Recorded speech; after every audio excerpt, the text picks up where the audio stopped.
I think LeBron is the greatest of all time. He is the perfect example of a basketball player. He has the physical makeup that nobody else might ever get. Uh, right hand, left hand. You want drive, you want jump shot.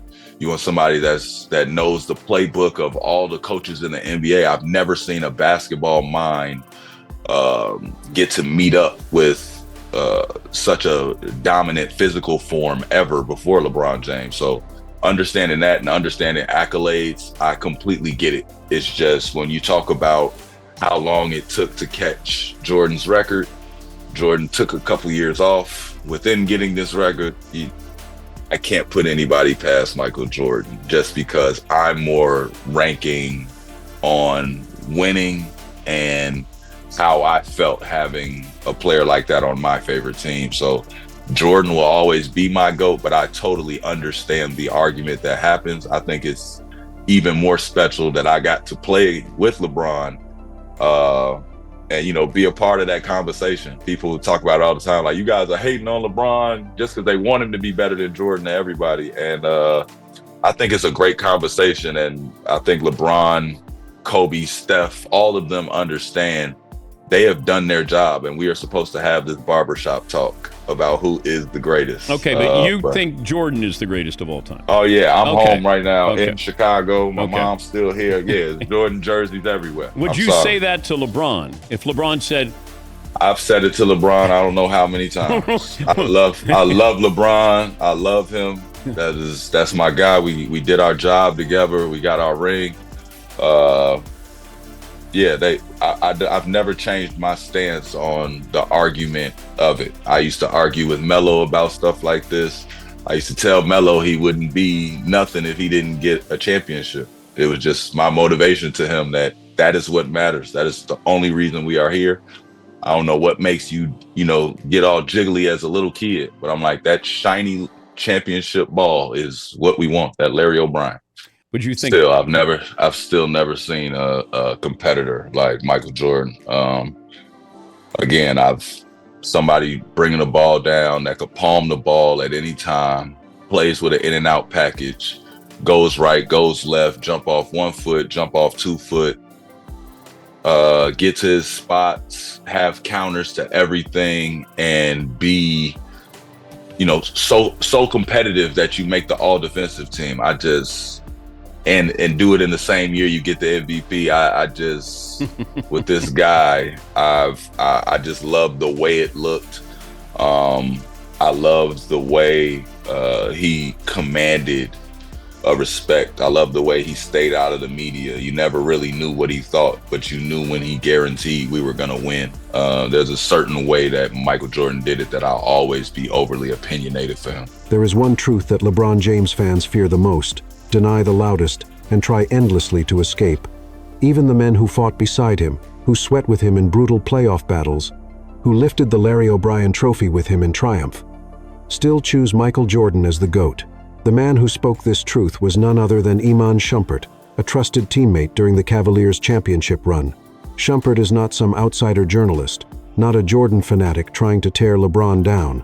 He was in the locker room, on the court, in the fire. He heard LeBron barking orders. He saw LeBron's legendary training habits.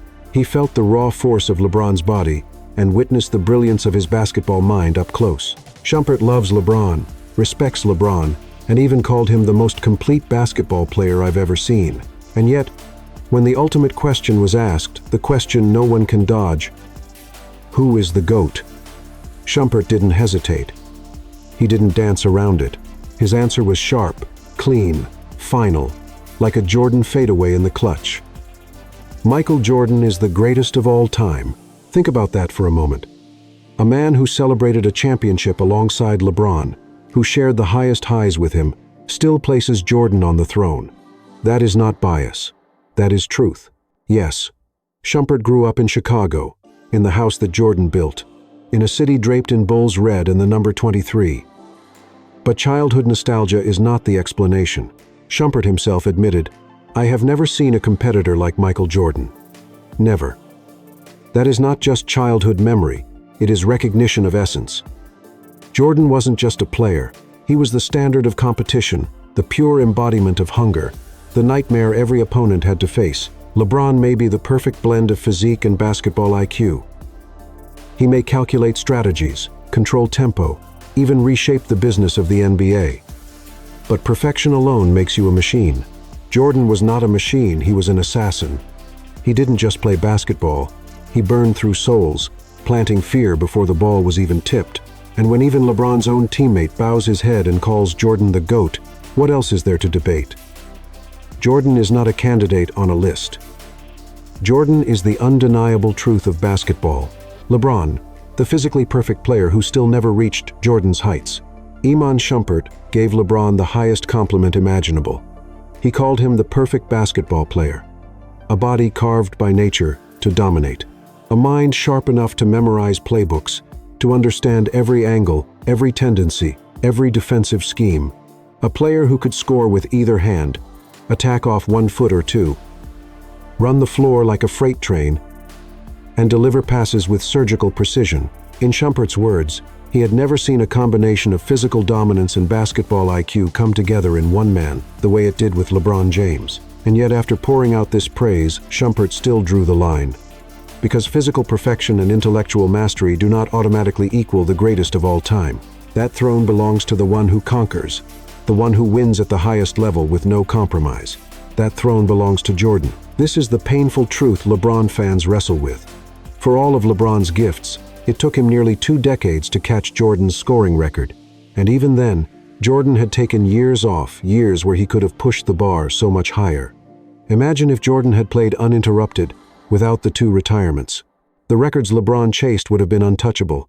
His celebrated milestones only exist because Jordan chose to walk away at his peak, twice, and still came back to dominate. And while LeBron's career has been about collecting numbers, Jordan's was about collecting moments that defined the soul of basketball.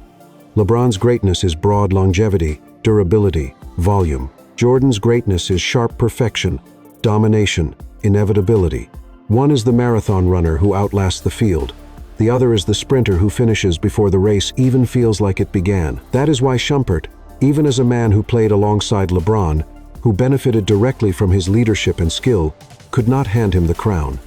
Because to do so would be to ignore the essence of competition. Jordan didn't just have the skills, he had the killer instinct to turn those skills into absolute supremacy. LeBron is perfection in form. Jordan is perfection in results.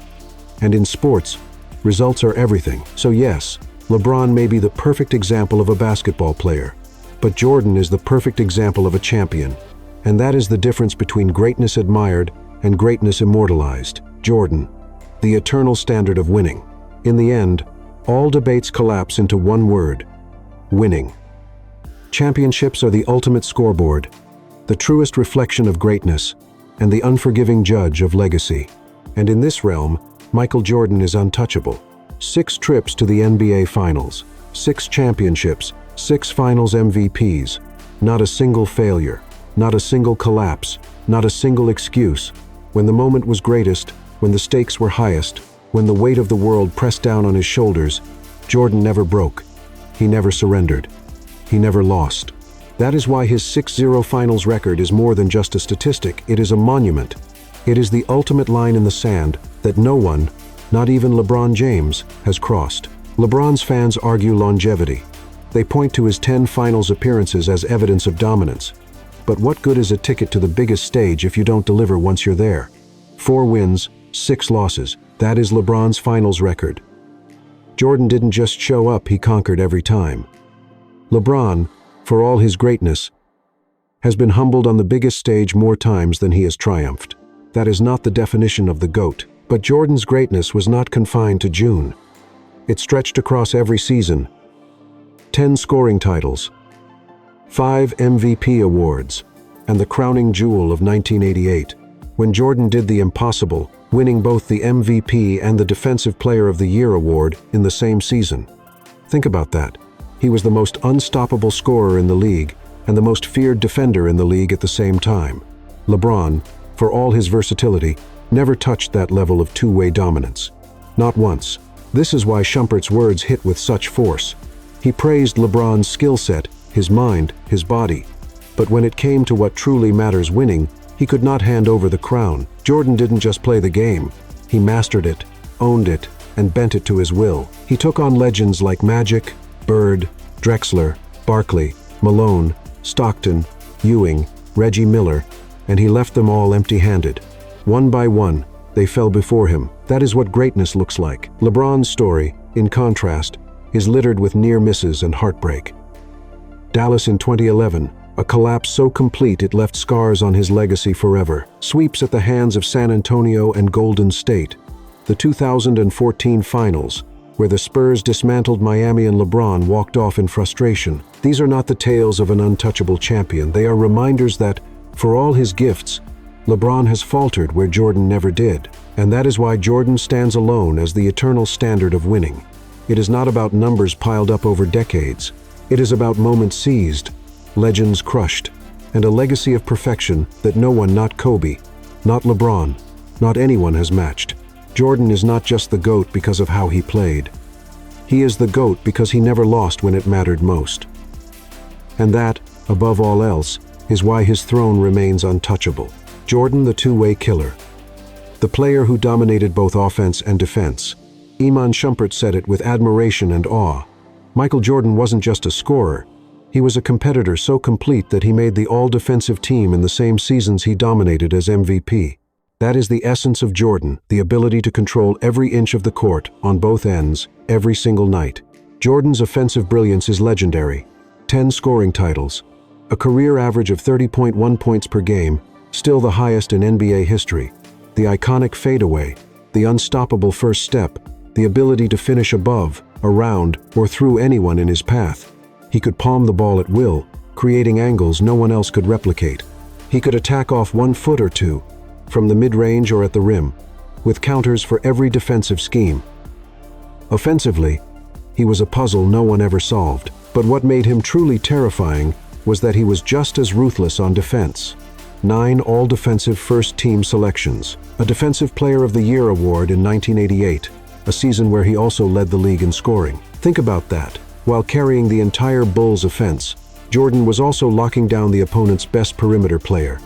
He stripped Karl Malone in the clutch of the 1998 Finals. He hounded guards, suffocated wings, disrupted passing lanes, and turned defense into instant offense. He wasn't just a threat to score, he was a threat to take your soul at both ends of the floor. LeBron James has never done this. For all his physical gifts and versatility, he has never owned a season as both the league's best scorer and its most feared defender. He has never carried the mantle of, "I'll drop 35 on you," and still shut down your best player. His defense, at its peak, was good, sometimes great, but it never reached the relentless, suffocating standard of Jordan. That is why Shumpert, who played alongside LeBron, could still look at Jordan and say, "I've never seen a competitor like him." Never. Because Jordan wasn't just competing with skill, he was competing with a fire so consuming that it bled into every possession.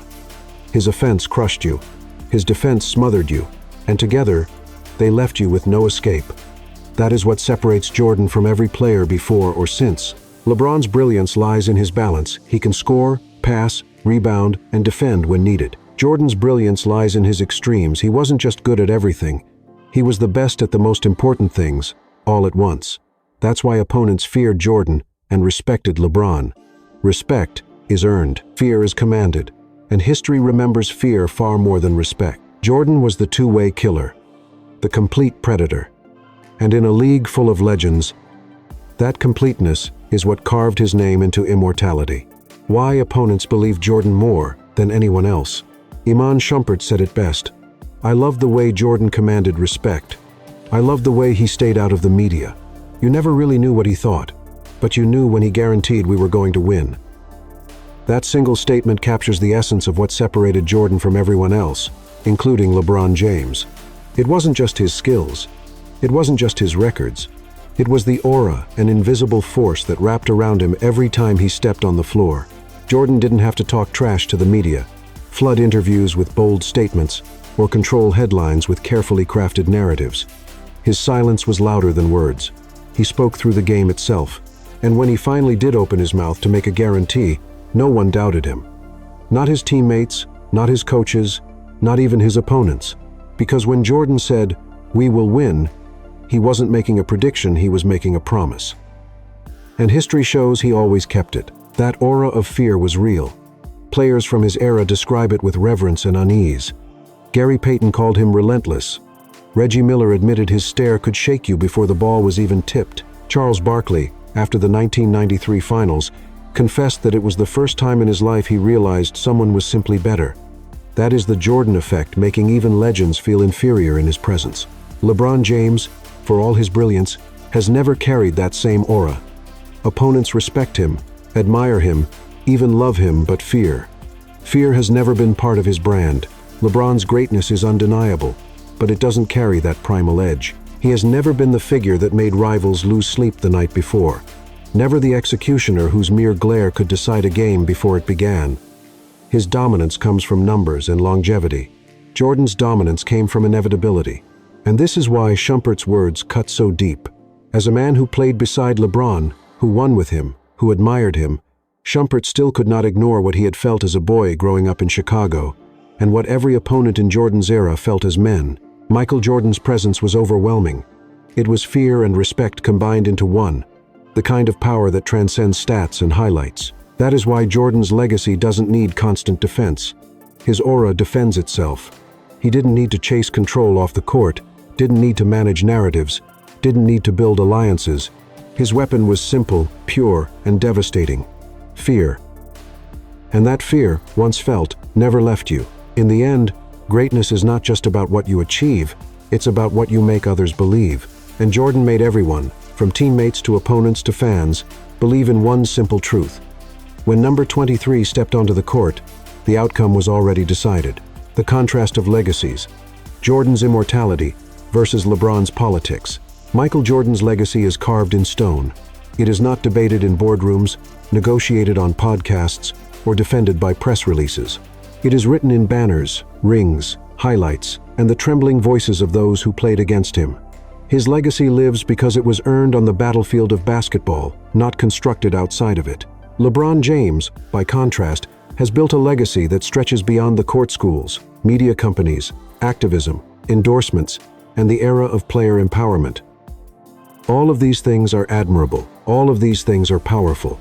But here's the uncomfortable truth. They exist partly because LeBron's on-court record left cracks that had to be filled. Where Jordan's legacy is complete and flawless, LeBron's is patched and propped up by narratives. Think about the difference. Jordan never had to declare himself the GOAT. The world decided it for him. LeBron, after his 2016 championship, said aloud, "That made me the greatest player of all time." It was not confidence, it was necessity. He needed to say it because the resume didn't silence the critics on its own. Jordan's resume silenced everyone before the words could even be spoken. Jordan never needed to build super teams.